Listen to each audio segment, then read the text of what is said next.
a goodbye. We love you. We will be back in some form. Hi, I'm Mike Dorning. I'm one of the reporters in the Bloomberg Washington bureau that's covering Donald Trump's impeachment trial. What's the point of this impeachment? That's an issue that some Republicans have raised. For instance, Marco Rubio just says it's foolish to impeach a now former president and that it would be more healing to just move past this. There's an argument that having a final judgment creates a stronger lesson. In this case, an actual conviction of President Trump on impeachment charges creates a firm boundary.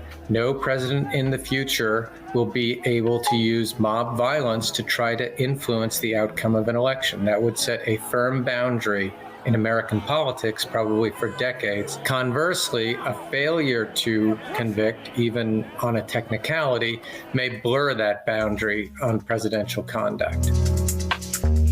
Is this even legal? Some Republicans in the Senate have argued that once a president has left office, that it's no longer constitutional to impeach them. Well, the Senate took up this question in 1876 in the impeachment of War Secretary William Belknap. William Belknap had actually resigned before the House could impeach him, but the Senate voted that, in fact, it was legal to impeach a former cabinet officer. There's also some evidence that during the Constitutional Convention, there was an impeachment going on in England of a governor general in India for acts he had done 2 years prior, and he had already resigned from that post. So there is precedent, but there hasn't been an actual president impeached previously once he's left office. Is conviction possible? During the last impeachment, it seemed pretty clear going in that there wasn't going to be much Republican support for conviction, so the whole exercise was going to lead to an acquittal. This time, it's less clear. The center of gravity in the Republican Party is moving quickly. There's a reconsideration of the Trump era going on in the Republican Party.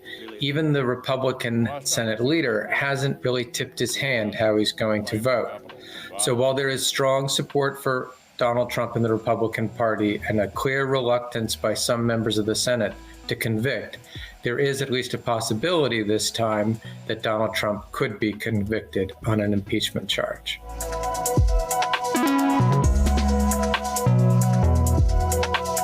I've been speaking to the Republican leader about the timing and duration of the trial. Senate Republicans strongly believe we need a full and fair process where the former president can mount a defense. Both sides have already agreed to delay the start of the real trial until the week of February 8th in order to give the president time to prepare his defense. In the past two recent impeachment trials of presidents, each side has started off with up to 24 hours of opening arguments and then 16 hours of questions from senators before they take up questions about potential testimony for witnesses and other matters. In this case, we don't know yet whether either side will be putting on witnesses or ask for anything in additional to opening arguments. In this case, the events played out in front of the country on live TV, at least the main events.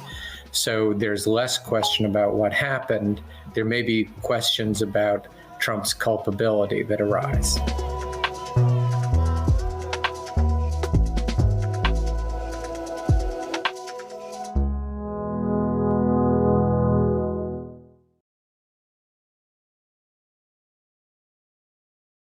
The biggest stories the moment they happen from around the globe. Subscribe to Bloomberg Quicktake now for insight in an instant.